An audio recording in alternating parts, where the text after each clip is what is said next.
이혼 소송의 결과가 어제 나온 것인데 네. 결국은 이제 이혼은 확정적이고요.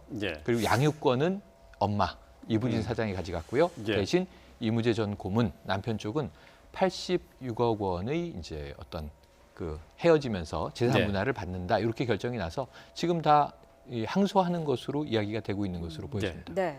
자, 법원에서 어제 네. 1심 판결을 내렸는데 이혼의 책임은 누구에게 있다라고 판결이 내려졌습니까? 그 부분은 조금 불분명한데 예. 일단은 재산 분할이 원래 요구했던 금액은 1조 2천억 원입니다. 그렇죠. 그렇지만 86억이면 일반인들 봤을 때 상당히 많이 받은 것 같지만 상당히 적게 지금 보입니다. 예. 그래서 이부진 씨 측이 압승한 걸로 지금 보이는 상황이고 다만 1조 2천억 받을 수는 받겠다고 청구한 건 아니에요. 그 당시에 인지대 부분 때문에 그 당시 재산 분할 인지대를 안 냈습니다. 근데 법이 좀 바뀌다 보니까 인지대를 많이 내야 되니까 안 낼 때를 기준으로 제일 쌀 때를 기준으로 해가지고 최대한 많이 넣은 게 1조 2천억인데 예. 본인도 아마 뭐 수백에서 수천억까지 정도로 생각해도 지금 86억 정도까지 생각 안 한 것 같습니다. 결국은 예. 판결문이나 이런 것들이 공개가 안 됐기 때문에 네. 책임 부분은 안 나오지만 양육권도 뭐 면접고소권도 2회 신청했는데 1회만 나왔거든요.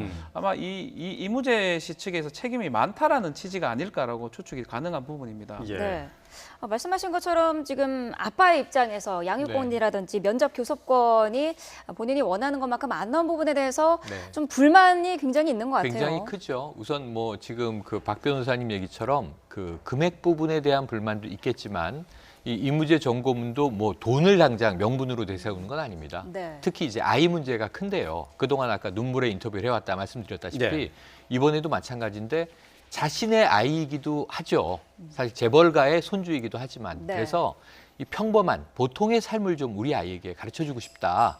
재벌가 안에서만 자라다 보면 삶의 행복 같은 것 누리지 못할 수 있지 않느냐 하는 걱정이 있는 것 같아요. 네. 이건 또 아빠의 입장에서 일리 있는 고민일 수 있겠다는 생각이 드는데 어쨌든 여러 가지 종합적인 이유를 가지고 항소하겠다는 입장인데 지금 이부진 사장 쪽은 이제 이번 판결을 대단히 환영하는 입장입니다. 네. 하지만 뭐 상대 측에서 항소를 하면 또 2심까지 가게 되겠죠. 그러면 이제 결국 가장 세간의 관심은 이 두 번째 재판에서는 그러면 재산 분할액이 좀 더 늘 수 있을 것이냐 이런 부분에 대한 관심이 많은데요. 제가 네. 보기에는 이 판결이 번복될 다른 경우의 수가 있을까 좀 이제 우려는 되는데 이 법조인이 계시니까 이렇게 돼 있더군요. 그러니까 원천 재산을 물려받은 게 이부진 사장의 재산인데 네. 그것은 본인의 가족으로부터 물려받은 거기 때문에 네. 이것은 부부 별산으로 의해서 이무재 고문과는 상관없는 재산이지만 결혼 기간이 또 짧지는 않잖아요. 결혼 기간이 있는데 결혼 기간 동안 그 재산이 불어나서 증식이 됐다면 네. 이것은 부부가 공동 기여한 것이 아니냐라고 하는 취지의 판결이 다수 나오는 판례들이 많다고 해요. 네. 예, 그 그렇게 부분에 보면은, 대해서 네. 좀 더 자세히 네. 좀 알아보죠. 그러니까 지금 재산 분할 그렇죠. 또 친권 부분이 이제 가장 그 첨예한 부분 아니겠습니까? 그렇죠. 이혼 재판에서는. 자, 여기서 이제 지금 가장 그 세간의 관심은 이 재산 분할이 어떻게 되느냐 하는 부분이에요. 일반인들 같은 경우는 10년 이상 같이 살았다 그러면 예. 50%를 주는 게 일반적입니다. 아, 예. 두 사람이 가사든 뭐 이제, 예, 남자가 공동 가사를 재산, 하든 예. 누가 하든 간에 예. 공동으로 기여했다고 보고 사실 돈 많은 것도 안 쓰고 계속 유지하는 것도 기여라고 보는 거거든요. 예. 그래서 50% 내지 뭐 45%를 보는데 좀 다르죠.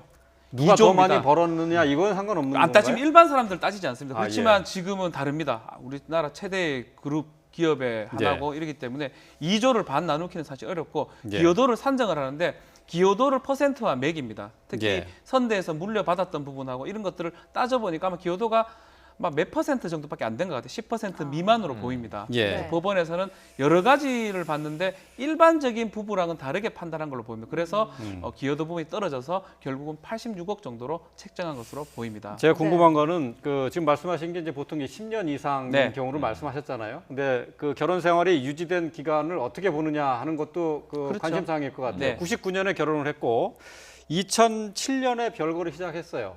근데 2014년에 이제 이혼 소송에 들어갔단 말이죠. 그러면 결혼 기간을 어떻게 뭘로 봅니까? 별거까지를 결혼 기간으로 보나요? 예, 일단은 뭐 만약에 부정행위라든지 파탄적인 일이 있다면 사실은 동거 전까지만 판단하고 그 이후 부분은 책임을 묻지는 않습니다. 그렇지만 재산 분할 부분은 결혼 기간 내로 다 봅니다. 별거도 다 포함됐어요. 예, 일반적인 부부라면 그렇지만 여기는 많이 다릅니다. 일반적인 부부하고 똑같이 보기가 어려울 정도로 아주 큰 재산들이 뭐 벌려져 있는 상황이기 때문에 네. 그래서 판단한 걸 보이고 또 다만 또 친권하고 양육권이 다 이부진 회장한테 갔다라는 부분이 그렇죠. 좀 이상한데 요새 추세입니다. 친권 양육권을 분리하지 않습니다. 친권은 뭐냐면 양육권은 실제로 키우는 권리고요. 예. 네. 부모 중 일방이 키우는 권리고 예. 친권은 공동 행사해 버리면 친권은 양육권보다 더 큰 관념입니다.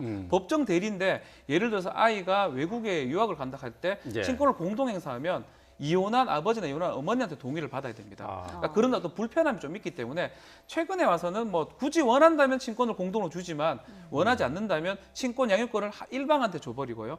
그걸 행사하지 않는 사람은 면접 교섭권을 많이 줍니다. 근데 월 1회 받았거든요. 통상은 2회 이상을 줍니다. 근데 월 1회 받은 것도 글쎄요 어떤 뭐 다툴 부분이긴 한데 아마 아이의 복리를 봤을 때 또 재벌가의 손자고 재벌가의 아들이기 때문에 아이가 자주 밖에 만나는 것보다는 월 1회 정도 만나는 게 맞다고 아마 법원에서 판단한 게 아닌가 이렇게 보입니다. 네.